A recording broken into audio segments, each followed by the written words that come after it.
We wanted to talk today about personal statement and ERAS application issues that we have seen over the years. We help IMGs in all aspects of the residency match, starting with observerships, externships, mentorship with physicians, personal statement, ERAS application, and interview prep through our mentorship program, through our classes. So do look us up.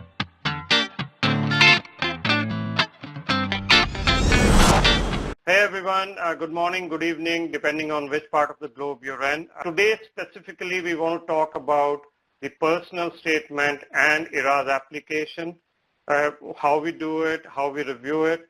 And I have with us Mr. Max Dybel, who leads our journalist team. He has been with us for 4 years or over 4 years now. So let me just turn it over to him for introductions before we dive into it. So Max, over to you. All right. Thank you, Pavan. As Pavan said, my name is Max Dybel. I'm a journalist at the West Hawaii Today in the great state of Hawaii. Before that, I worked in Iowa. So I've been doing this job for a very long time. I've also been with the company now for 4 years and led a team of 4 different journalists over that time, reviewing and combing through all of your personal documents. So that's what we're going to do. We're going to bring that professional editorial scope and ability to this process for you, and you can take advantage of that. And it's all part of the bigger picture to help you match with the residency program here in the United States, and that's what we're all about. We really enjoy doing the work, and done over 500 of them now, so 500 and counting. Thanks, Max. So let's start. For those of you, again, in terms of our process, each personal statement and CV, regardless of the plan you're in, regardless of where you join us, is reviewed by a physician. You're assigned a physician mentor who will go over your personal statement, CV, who will discuss the personal statement and CV with you before we hand it over to Max team. So there is always a physician involvement in your PS and CV. But today we want to talk about just the journalist perspective on what they have seen, how they go about it. So I don't want to get into the physician side of it. So Max, from a process perspective, tell our students, how do you generally do it? You know, you get a PS and CV. What is the process behind it? Okay, so the PS and the CV come in it's preferably at the same time, but that's not always the case. Sometimes one will come in earlier than the other, depending on a student's schedule. We like to get them both at the same time, but however quickly you can get them in. So we'll start off with the personal statement. That really, we take a look at that and we think, okay, this is 750, 800 words for you to introduce yourself to these programs, and for you to do that through the context of your journey in medicine. You want to talk about who you are, but you want to talk about who you are as a physician and as a potential resident. So that's really what we're going for. It's hard to tell a story in 750, 800 words, but that's really what we look for above anything else. Now there are several different elements to it, but and we'll get deeper into that once you actually join up and start with the class. There's things we're looking for in each paragraph. We really want to structure it all the way through. There's things we're looking for in each paragraph. We really want to structure it all the way through. Develop a theme, develop a story for you. We're also going to look for flow. We look for typos, grammatical issues, all of that stuff. So specific examples. We really want to make it as personal as we can, but also as professional as we can, right? So that's why we will look at that document twice. Actually, what you're going to do is you're going to get an outline from us on exactly what we're looking for, paragraph by paragraph, how you open it, how you open it up with an anecdote, that sort of thing, how you layer in your experiences, what residency programs are going to be looking for, your time in America, how you wrap it all up and keep it concise while also being informative. So you'll submit that, we'll run through it, we will make several edits and point out to you what we think you should add, what we think you should take out. It'll be a very heavily marked document. that'll explain to you exactly what we want changed and why. We'll send that back to you. Then you'll review it again. You'll make the changes that we've asked. You'll make the additions that we've requested.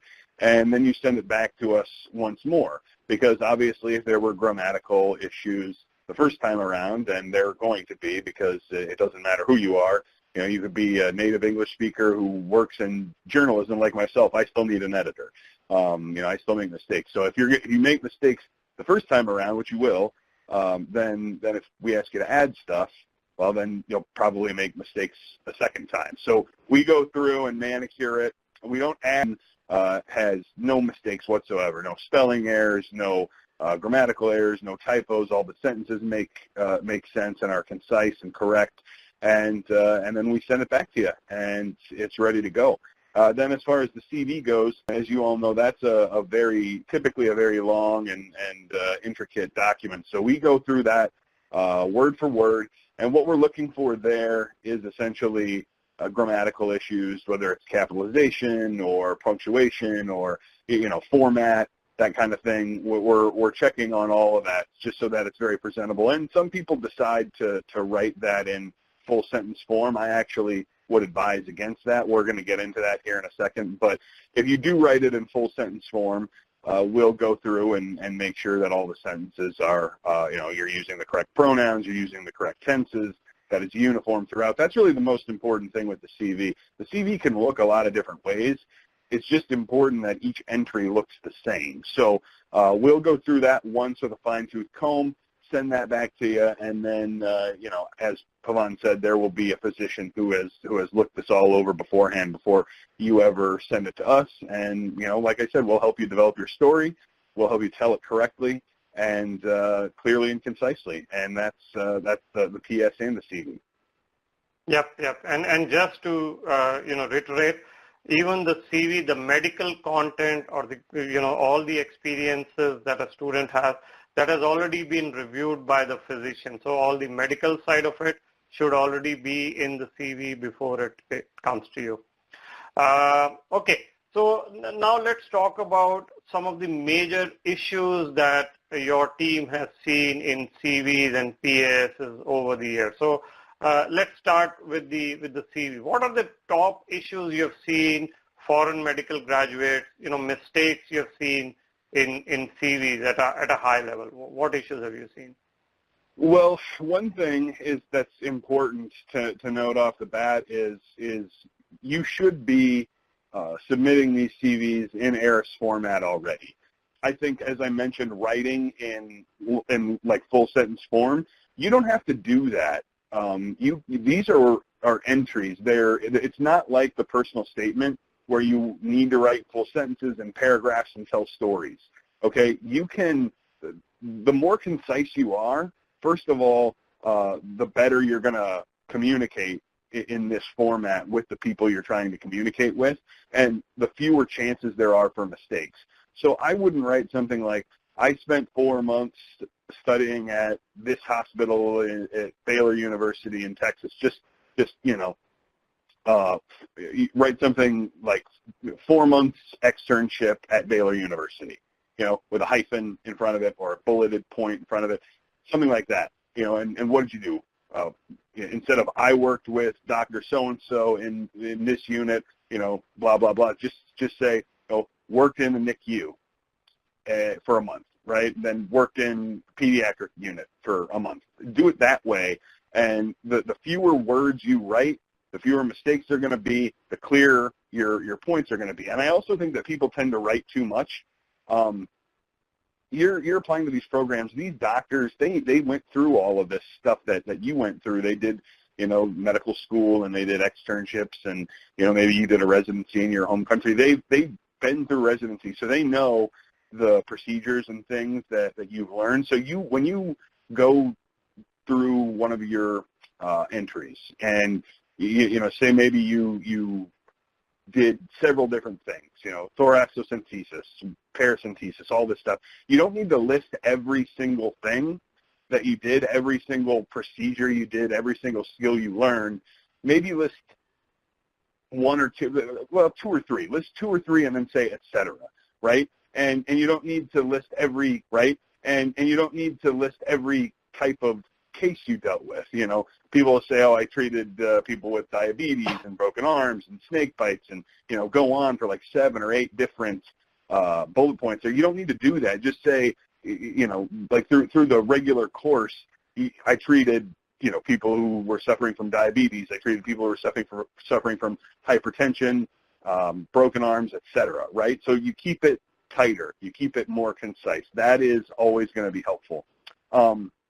Another thing is that I've noticed, you really have to be very vigilant in checking, you know, your personal information, your address, your name, your phone number.